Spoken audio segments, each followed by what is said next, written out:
Chapter 9: Marriage and the Family. Even though we use the terms family and marriage routinely, their meanings are ambiguous because social scientists and lay people alike use these terms indiscriminately. It'll be helpful to define them in more detail. A family is a social unit characterized by economic cooperation, the management of reproduction and child rearing, the common residence. It includes both male and or female adults who maintain a socially approved sexual relationship. Family members, both adults and children, recognize certain rights and obligation towards one another. Marriage can be defined as a series of customs formalizing the relationship between adult partners within the family. Marriage is a socially approved union between two or more adult partners that regulates the sexual and economic rights and obligation between them. Marriage usually involves an explicit contract or understanding and is entered into the assumption that it will be permanent.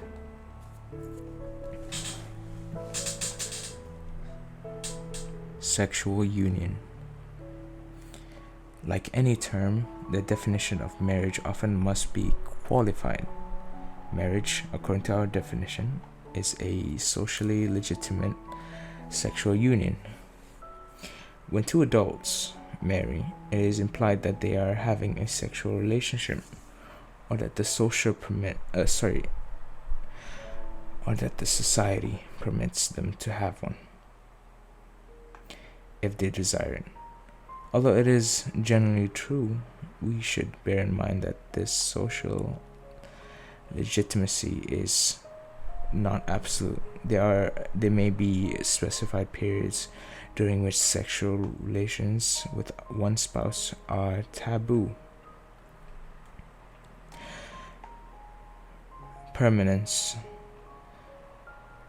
A second qualification to our definition involves the permanence of the marital union, often as part of the marriage vows recited in Western weddings.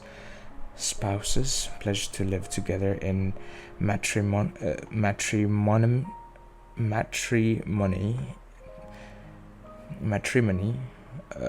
until death do us apart.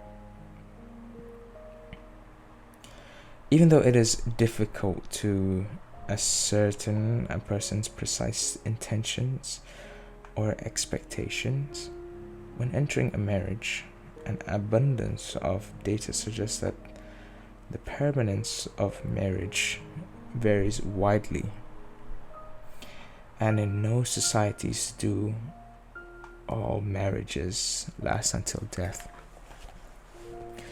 Common residence. A qualifying statement must be added about the notion that family members share a common residence.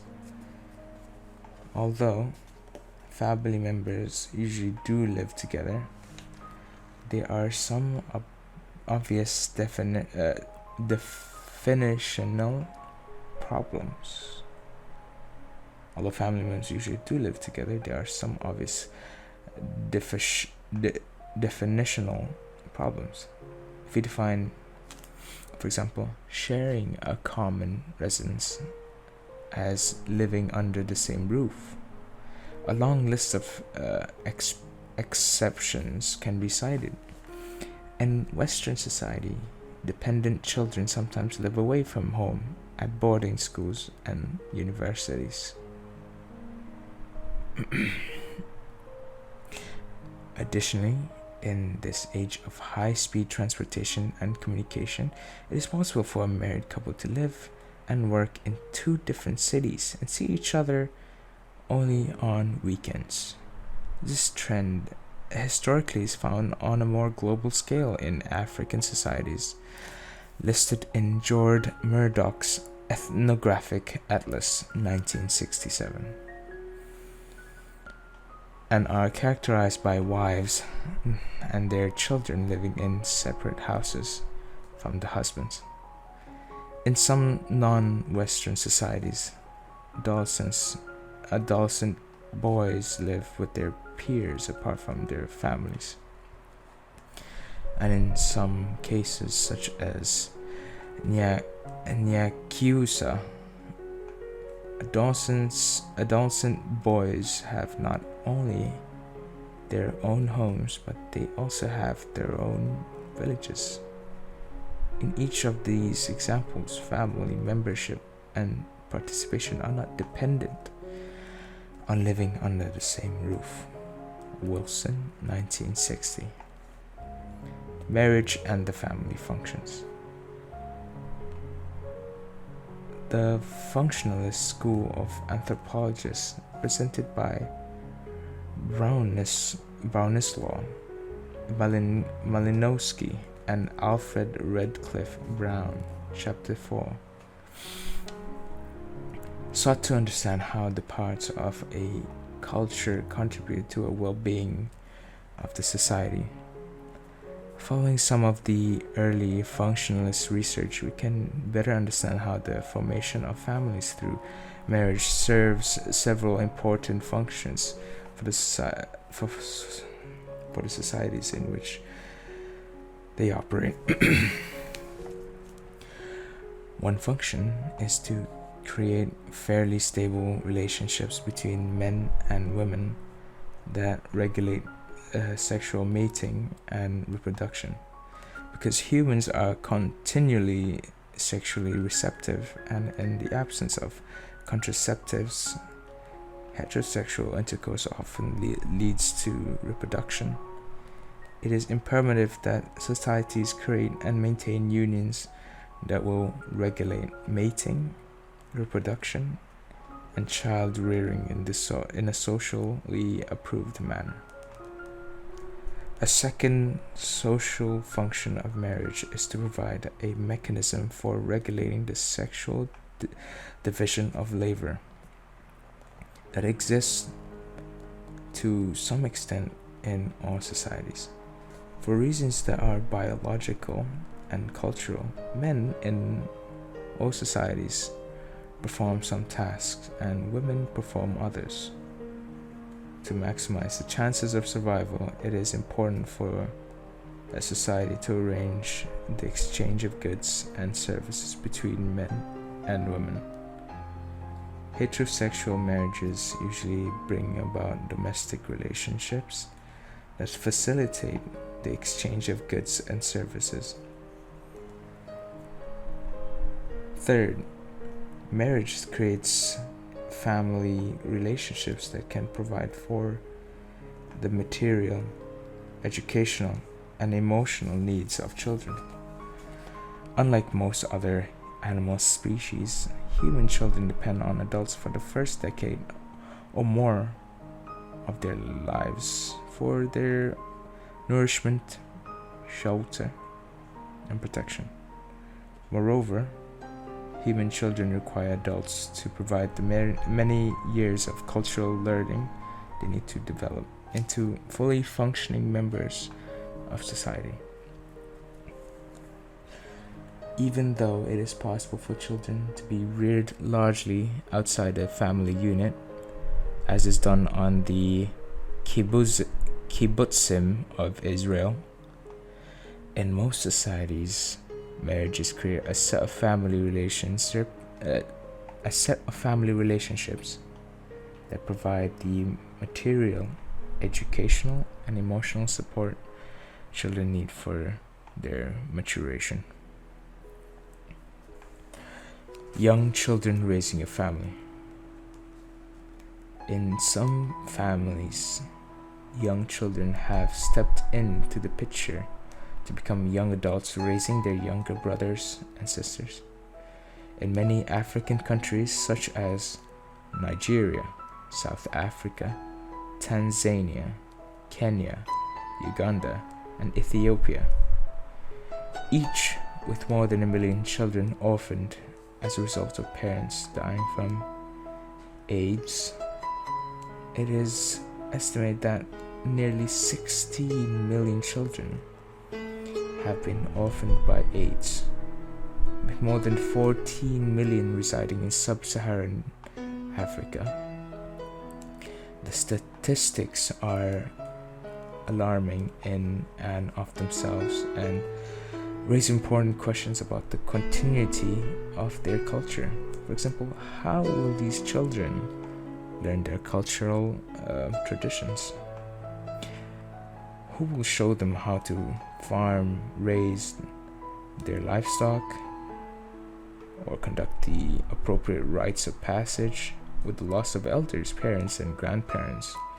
So much of the culture is lost for the children.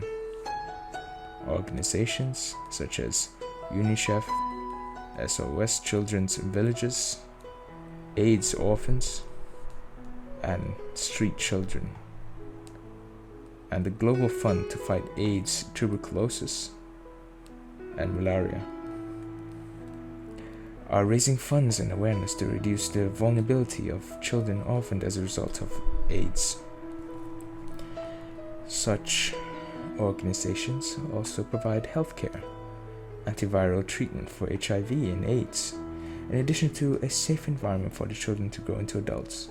However, children and informal means for imparting knowledge of local cultural traditions for specific villages and communities in the regions hardest hit by AIDS will be critical for the future generation and the children's own cultural survival.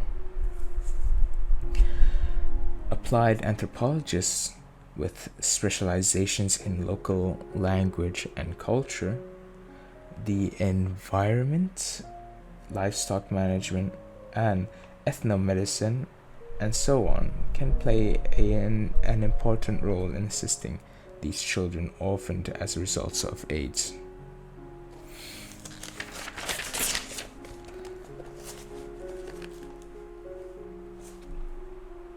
Mate selection. Who is out of bounds? Every society known to anthropology has established for itself rules that regulate mating. The most important form of prohibition is mating with certain types of kin, who are defined by society as being inappropriate sexual partners. The prohibition on mating with certain categories of relatives is known as the incest taboo, following the lead of Robin Fox, 1967. We distinguish between sexual relationships and marriage. We distinguish between sexual relations and marriage. Incest taboos, prohibitions against having sexual relations, are different from rules that prohibit marrying certain kinsmen. Although incest taboos and rules prohibiting marrying certain kin often coincide with each other, and that is, who are forbidden to have sex as are also forbidden to marry. It cannot be assumed that they always coincide. The most universal form of incest taboo involves mating between members of the immediate family, or the nuclear family, that is, mothers, sons, fathers and daughters, brothers and sisters. Although there are several notable yet limited exceptions for political, religious, or economic reasons, members of the royal families among the ancient Egyptians, the Incas, Hawaiians were permitted to mate with and marry their siblings. Although this practice did not extend to the ordinary members of those societies, the incest taboo invariably extends beyond the scope of the immediate or nuclear family. However, in some, but not all, states in the United States, people are forbidden by law from mating with their first cousins. In some non-Western societies, the incest taboo may extend to large numbers of people on other societies. A man is permitted, even encouraged, to mate with and marry the daughter of his mother's brother, a first cousin, but is strictly prohibited from doing so with the daughter of his mother's sister, also a first cousin. Although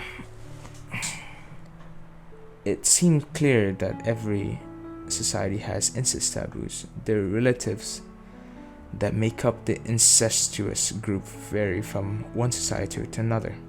Given that incest taboos are universally found throughout the world, anthropologists have been interested in explaining their origins and persistence.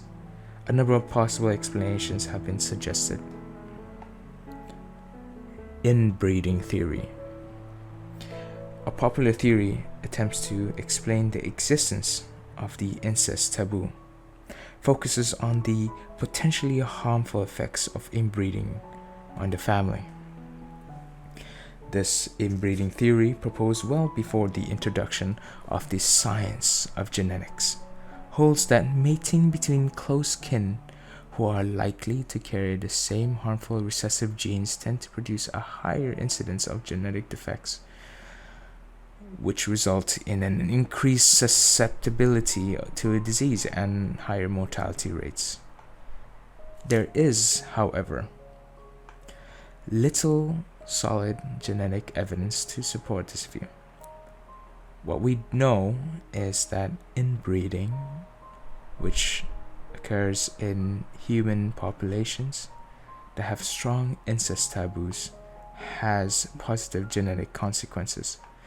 According to Bernard Campbell, 1979, the benefits of outbreeding includes increases in genetic variation, a reduction in lethal recessive traits, improved health, and lower rates of mortality.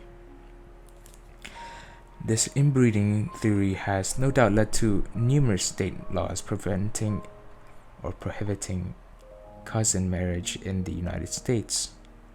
It should be noted, however, that there is hardly consensus on this issue among state legislatures, because 30 states have laws against cousin marriages, whereas 20 do not.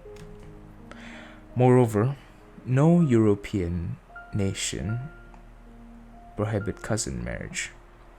Martin Ottenheimer, 1996, argues that this confusion is the result of a long-standing 19th century myth that cousin marriages would threaten the civilized world. Ottenheimer notes that there is no compelling scientific evidence to support legislation forbidding cousin marriage. Family disruption theory. Whereas the inbreeding theory focuses on the biological consequences of incest, a second theory centers on its negative social consequences. This theory, which is closely linked with Branislaw Malinowski, 1927, holds that mating between a mother and a son, father and daughter, or brother and sister would create such intense jealousies within the nuclear family or immediate family that the family would not be able to function as a unit of economic cooperation and socialization.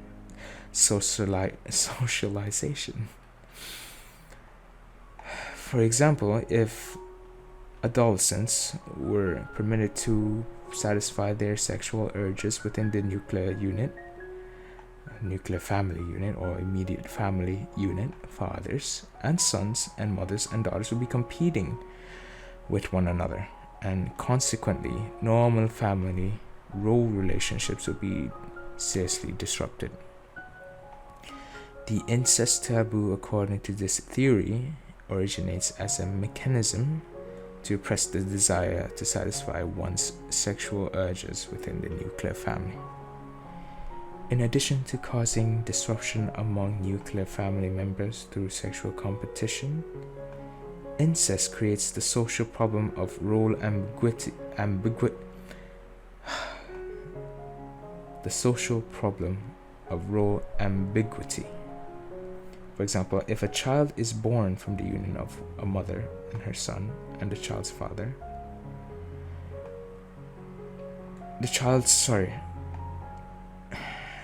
if a child is born from a union of a mother and her son,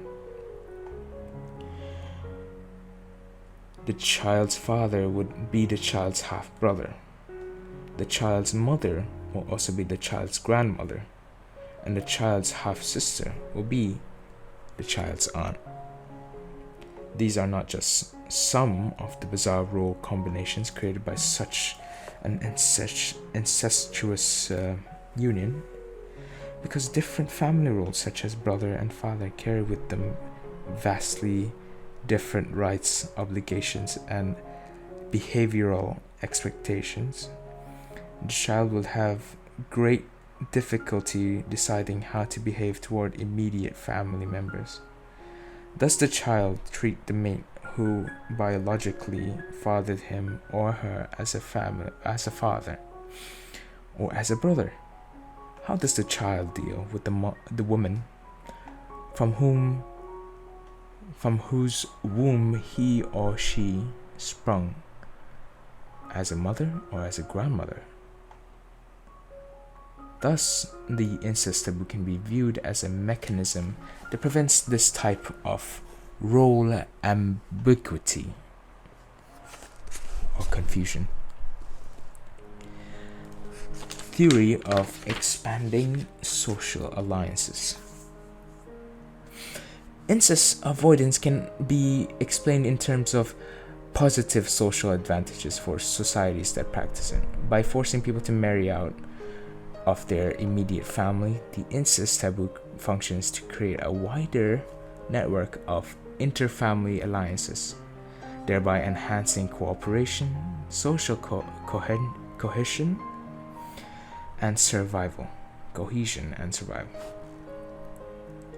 Each time one of your close relatives mate with a person from another family, it creates a new set of relationships.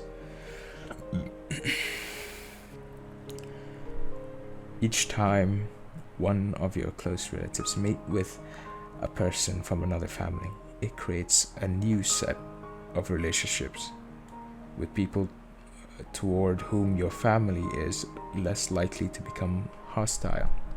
This theory, first set forth by Edward Tyler, 1889, and later developed by Claude Levi-Strauss, 1969, holds that it makes little sense to mate with someone from one's own group, with whom one already has good relations. Instead, there is more to be gained, both biologically and socially, by expanding one's network outwards. Not only does mating outside one's own group create a more peaceful society by increasing one's allies, but it also creates a larger gene pool, which has a greater survival advantage than a smaller gene pool. The extent to which wider social alliances are created by requiring people to mate and marry outside the family is illustrated by a study of Rani Kira, a village in northern India. In a survey of the village population, Lewis, 1955, it was found that the 226 married women residing in the village had come from approximately 200 separate villages, and that roughly the same amount of village daughters married out. Thus, the village of Rani Kera was linked through marriage to hundreds of other northern Indian villages through village exogamy. In fact, this pattern of mating and marrying outside of one's own village, created out of the desire to avoid incest, is an important factor integrating Indian society. Mate selection. Whom should you marry? As we have seen, every society defines a set of kin with whom a person is to avoid marriage, sexual intimacy.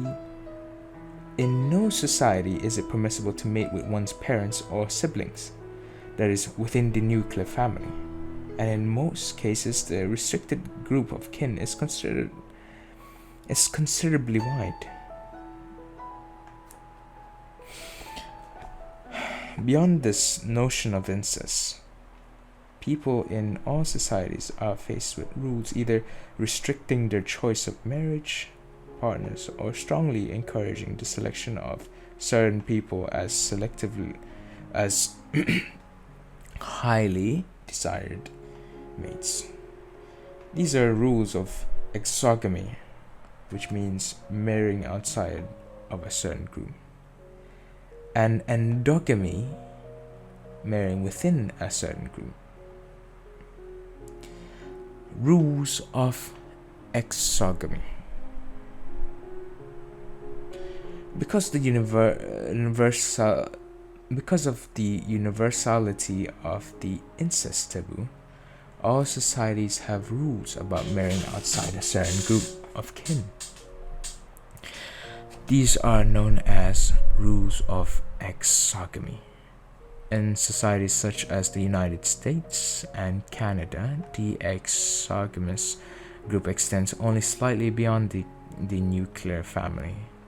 It is considered either illegal or inadvisable to marry one's first cousin, and in some cases, one's second cousin. But beyond that, one can marry other more distant relatives and encounter only mild disapproval. In societies that are based on unilineal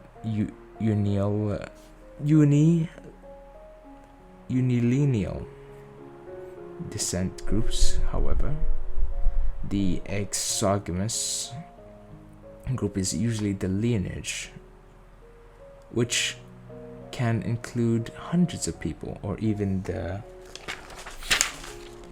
clan, which can include thousands of people who are unmarriageable. Thus, when viewed cross-culturally, rules of exogamy based on kinship do not appear to be based on the closest of blood ties. Rules of endogamy. In contrast to exogamy, which requires marriage outside one's own group, the rule of endogamy requires a person to select a mate from within one's own group. Hindu castes. Oh, it's called caste, not sex. Hindu caste in traditional India was strongly endogamous, believing that to marry one below one's caste would result in serious ritual pollution. Caste endogamy is also found in somewhat less rigid form among the Rwanda and the Bayankole of Eastern Central Africa. In addition to being applied to caste, endogamy may be applied to other social units, such as to the village or local community, as was the case among the Incas of Peru, or to the racial groups as was the case among the Incas, or to the racial groups as was practiced in the Republic of South Africa for much of the 20th century. Even though there are strongly sanctioned legal rules of endogamy in the United States, there is a certain amount of marrying within one's own group based on class, ethnicity, religion, and race. This general de facto endogamy found in the United States results from the fact that people do not have frequent social contacts with people from different backgrounds. Upper middle class children, for example, tend to grow in the suburbs. Take golf and tennis lessons at the country club and attend schools designed to prepare students for college. By contrast, many lower class children grow up in urban housing projects, play basketball in public playgrounds, and attend schools with low expectation for college attendance. This general social segregation by class, coupled with the parental and peer pressure to marry your own kind, results in a high level of endogamy in complex Western societies such as the United States. Arranged marriages. In Western societies, with their strong emphasis on individualism, mate selection is largely a decision made jointly by the prospective bride and groom, aimed at satisfying the emotional and sexual needs of the individual. The choice of mates in Western society is based on such factors as social attractiveness, emotional compatibility, and romantic love. Even though absolute freedom of choice is constrained by such factors as social class, ethnicity, religion, and race. Individuals in most contemporary Western societies are free to marry anyone they please. In many societies, however, the interests of the families are so strong that marriages are arranged marriages. Negotiations are handled by the family members of the prospective bride and groom, and for all practical purposes, the decision of whom one will marry is made primarily by one's parents or other influential relatives. In certain cultures, such as parts of traditional Japan, India, and China, future marriage partners are betrothed while they are still children.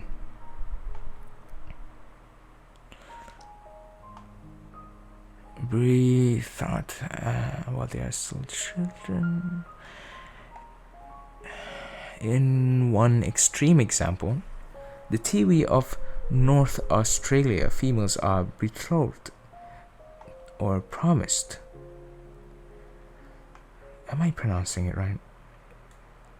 Females are betrothed or promised as future wives before they are born. Hart and Piling, 1960, Robinson, 1997. Because the Tiwi believe that females are liable to become impregnated by spirits at any time.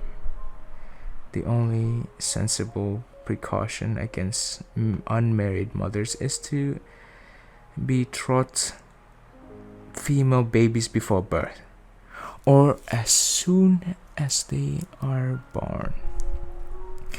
All such cases of arranged marriage, however, whenever they may be found, are based on cultural assumptions, and because marriage is a union of two kin groups rather than merely two individuals, it is far too significant it's far too significant an institution to be based on something as frivolous as physical attractiveness or romantic love.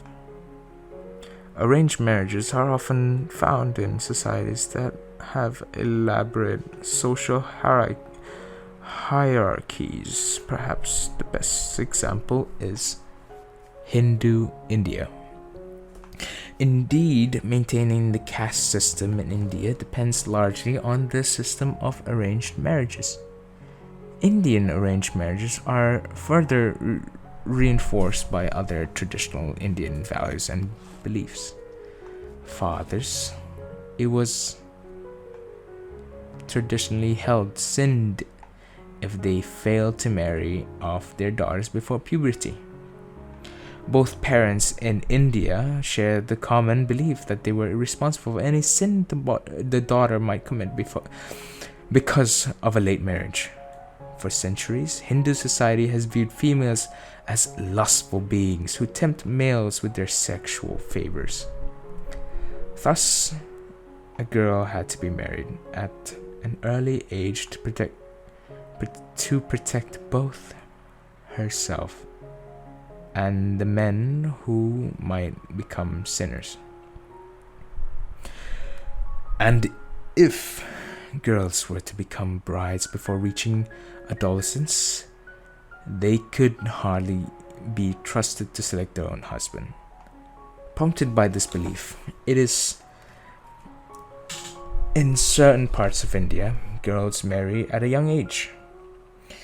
Although the average age at marriage for females in India has been rising modestly over the past 30 years, the practice of child marriage is still widespread.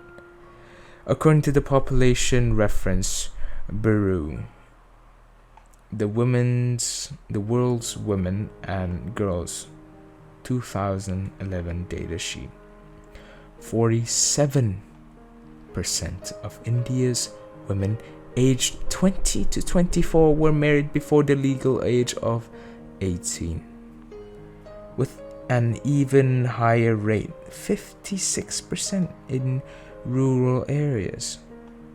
Even though the Indian government passed a law in 1978 setting the minimum age of marriage for families at 18, the law has been largely unenforced, allowing this to happen owing to cultural conservatism and the sheer size of the Indian population. According to Anahita Mikiri 2011, this is higher than the average for South Central Asia, 45%, of which India is a part of. The average for Africa as a continent works out to be 34%. Most African countries fare better than India, including Ghana, Sudan, and Nigeria, while Pakistan's score works out to be 24%. Even Afghanistan, with a pathetic score of 43%, does a better job than India when it comes to curbing child marriage. Anthropologist Serena Nanda, 1992, reminds us that arranging marriages in India is serious business and should not be taken frivolously. In addition to making certain that a mate is selected from one's own caste, parents must be careful to arrange marriages for their children, and that they take into consideration such factors as level of education, physical attractiveness, compatibility with future in-laws, and level of maturity. Requiring seriousness, hard work, and patience. An arranged marriage may take years to bring about. As one of Nanda's Indian informants explains, this is too serious a business. If a mistake is made, we would not only ruin the life of our son or daughter, but it would have spoiled the reputation of our family as well. And that will be much harder for their brothers and sisters to get married. 1992, page 142. Indian couples were once introduced by family members who spent months, even years, researching potential partners. Today, these matchmaking kinsmen are being rendered obsolete by an explosion of matrimonial websites.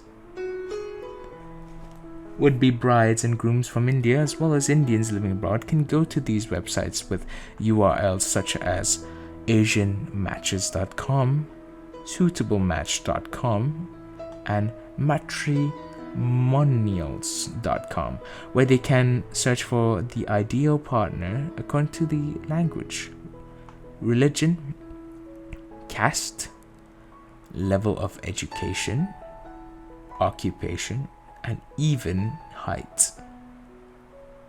Complexion or astrological sign. By participating in these electronic matchmaking services, Indian young people are essentially agreeing with the traditional notion of arranged marriages, but asking for and getting more inputs to the process. These new high-speed matrimonial websites greatly expand the pool of potential candidates, increase the amount of information that is available for pre-screening, and allow the bride and groom to make more time allow the bride and groom more time to make up their minds. Traditional Indian parents are willing to move from the traditional arranged marriage to what might be called assisted marriage, largely because they are more efficient and are likely to lead to what both parents and children want: strong, long-lasting marriages between compatible partners and compatible families. In fact, many parents today are searching these matrimonial websites themselves on behalf of their unmarried sons and daughters. Even though mate selection in North America generally is a matter of individual choice, many singles are not opposed to seeking help. Whereas Indians use the internet to find potential marriage partners, the matchmaking services used by North Americans focus on dating, romance, finding the right relationship, with marriage as more of a distant goal. The number of websites devoted to matchmaking has exploded in the last 5 years. For example, a simple search for the term matchmaking in January 2013 resulted in 19 million hits on Google. Online dating services, which have millions of dollars in revenue each year, are no longer for the socially inept. Rather, they have become a normal part of singles scene for people of all ages. The top 5 online matchmaking services are Match.com, Zoosk.com, eHarmony.com, Chemistry.com, and PerfectMatch.com. Dating in the United States also has changed with times. Whether it be from busy and overly complicated lives and schedules, people find that their life partner is not always their high school sweetheart. A sorority of fraternity member someone from church, work, or a pickup from the bar scene. Some adults seeking love and romance are using a type of matchmaking service known as speed dating to find Mr. or Mrs. Right. Speed dating are organized venues where people can meet a lot of eligible singles in one evening. Events are controlled with rules and time. People have an opportunity to meet and greet for a few minutes and then move on to another person. At the end of the event, people share their real identity or not and give out their contact information only to those they may be interested in for a longer meeting. Many matchmaking services, including speed dating, specialize in a variety of demographics such as nationality, ethnicity, religion, or lifestyle preference. There are even matchmaking services today that specialize in helping subscribers find their potential soulmates. For example, conservativematch.com, singlerepublican.com are custom made for these red state types looking for love, whereas democraticsingles.com is where the blue state singles can go find a politically compatible partner. Yet several blogs also come up when searching for these online dating sites as warnings. These matchmaking services are also provide opportunities for husbands and wives to seek out extramarital relations. Straying partners generally get caught, which often puts an end to their marriages. Matchmaking services in the 21st century are not just for common folks. Singles who are trying to manage their fast-track careers often have special needs that require special services. To illustrate, Wall Street has its own romantic headhunter. Janice Spindle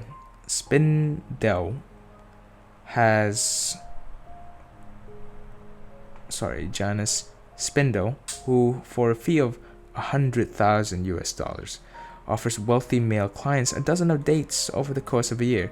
Although client confidentiality makes it impossible to verify the statistics, Spindle claims to be the America's top matchmaker, brokering nearly 1,000 marriages among her upper-class clients.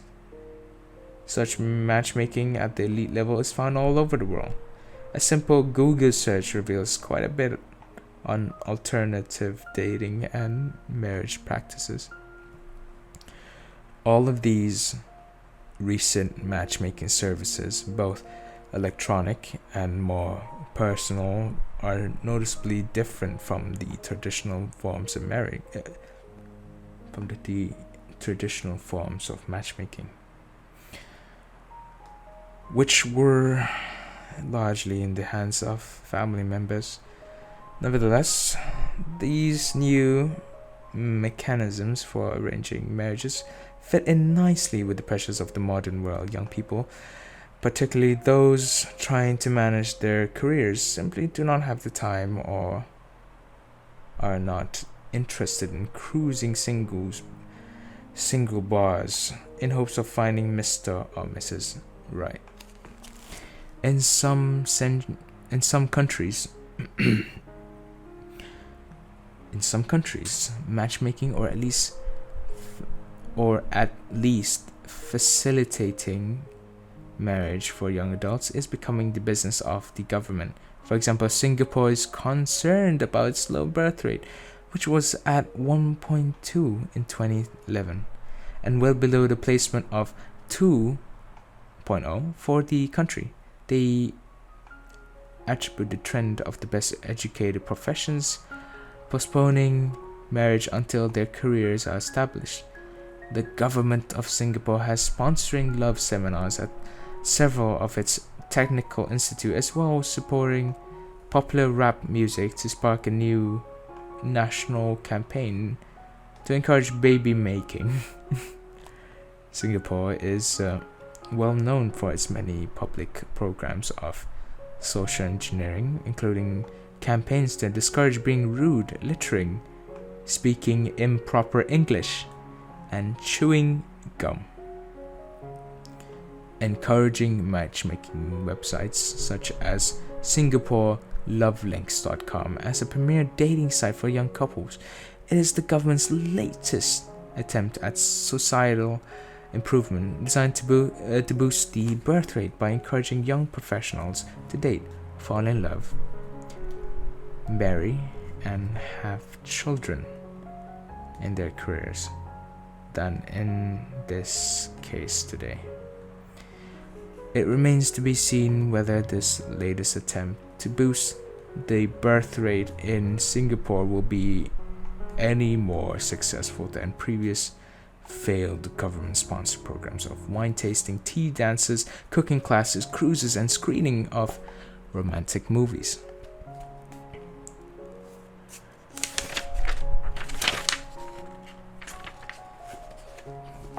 Preferential cousin marriages. Its somewhat less coercive influence on male selection than arranged marriages is found in societies that specify a preference for choosing certain categories of relatives as marriage partners. A common form of preferred marriage is preferential cousin marriage, which is practiced in one form or another in the major regions of the world. Some kinship systems distinguish between two different types of first cousins: cross cousins and parallel cousins. This distinction rests on the gender of the parents of the cousin. Cross cousins are children of siblings of the opposite sex, that is, one's mother's brother's children and one's father's sister's children. This parallel cousins, on the other hand, are children of siblings of the same sex. So the children of one's mother's sisters and one's father's brothers. In societies that make such a distinction, parallel cousins who are considered family members are called brother and sister, and thus are excluded as potential marriage partners. However, because one's cross cousins are not thought of family members, they are considered by some societies as not just permissible marriage partners, but actual preferred ones. Children of one's father and one's father's brothers.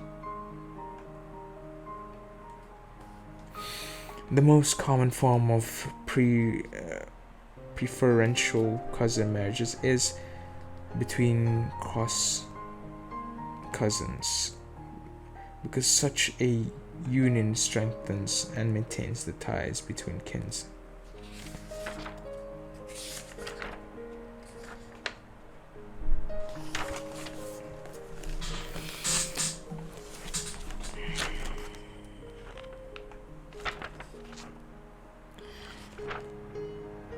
The most common form of preferential cousin marriages between cross cousins, because such a union strengthens and maintains the ties between kin groups established by the marriages that took place in the preceding generation. That is, in the system of cross cousin marriage, a man originally marries a woman from an unrelated family, and that their son marries his mother's brother's daughter, which is cross cousin. In the next generation, because a man's wife and his son's wife come from the same family, the ties between the two families tend to be solidified. In this respect, cross cousin marriage functions to maintain ties between groups in much the same way that exogamy does. The major difference is that Exogamy encourages the formation of ties with a large number of kinship groups, whereas preferential cross-cousin marriage solidifies the relationship between a more limited number of kin groups over a large number of generations. A much less form of cousin marriage is between parallel cousins. The cousin of one's mother's sister or father's brother, Murphy and Caston, 1959, found among some Arabic-speaking societies of the Middle East and the North Africa. It involves the marriage of a man to his father's brother's daughter. Because parallel cousins belong to the same group, such a practice can prevent the fragmentation of family property and facilitate arranged marriages. There's a lot more.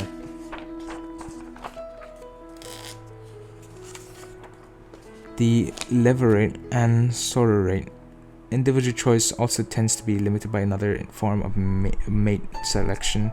It requires a person to marry the husband or wife of the deceased kin.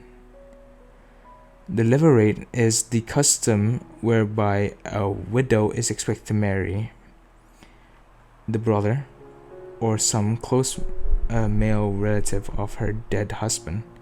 Usually, any children fathered by the woman's new husband are considered to belong legally to the dead brother rather than the actual father. Such a custom serves as a form of social security for the widow and her children, and preserves the rights of the husband's family to her future children. The levirate practiced in a wide variety of societies in Oceania,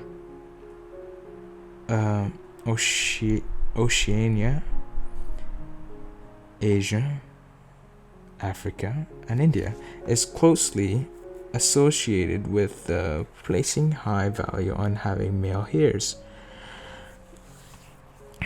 African male and ancient Hebrews, for example, prized sons so that a man's lineage would not die out. In such cases, men under great pressure to marry their dead brothers' widows. The levirate is found in patrilineal societies, those societies that are made up of man, his sons, and the sons' wives and children, in which the bride marries into her husband's family and essentially severs her ties with her original family. Under such an arrangement, the levirate functions to look after the interests of the woman in the event that she becomes a widow. The solution is for her to become the bride of one of the male relatives of her husband. But in more recent times, particularly in India, widows are not always supported by their dead husbands' families. It has been estimated that 44 million widows in India live in abject poverty because their husbands' families have chosen not to support them. These widows cannot return to their natal families because they severed those ties when they married, thus facing a type of social death. These Indian widows are at the mercy of inadequate support provided by either the government or local Hindu temples. The sororate, which comes into play when a wife dies, is the practice of a widower marrying the sister or some close relative of his deceased wife. If the deceased spouse has no sibling, the family of deceased is under a general obligation to supply some equivalent relative as a substitute. For example, in societies that practice the sororate, the widower receive as a substitute wife the daughter of his deceased wife's brother. Kind of fucked up.